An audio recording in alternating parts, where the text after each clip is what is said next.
Eric.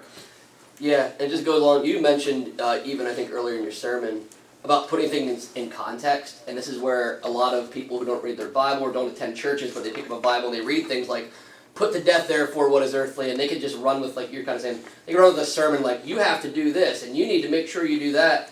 But the whole time we're talking about how we're putting to death our old self, and that's us, and we're living in Christ. How could our dead self do anything good for us anyway? But you can get so twisted if you just take these out and don't realize what Paul's been saying throughout this entire book. You just start in chapter 3, verse 5, you'll really miss that. And that is, I've seen so many people over the years, that's why I say it so often to people, that you don't have to change yourself. I've heard so many people like, I'm going to stop doing this. I've been really working on this, Pastor Eric, and I'm going to work on this, and I've been stopping, I've been doing a good job. I was like, are you doing it or are you praying about it? It's like, well, I've been really working on it. It's like, we should probably pray about it because you're going to fail soon. And then they'll go, all right, well, actually, I failed once last week already. It's like, I know you did. I know. Because I've tried it before. It doesn't work. You have to.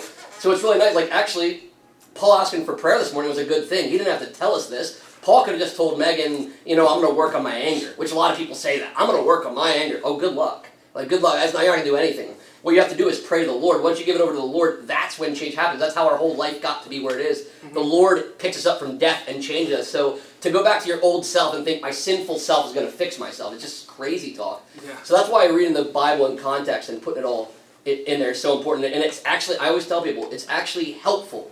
I know you want to fix yourself, but it's actually so much easier when you can ask God to fix your heart. It's way, way easier. And it's actually a burden off of yourself, really. Yes.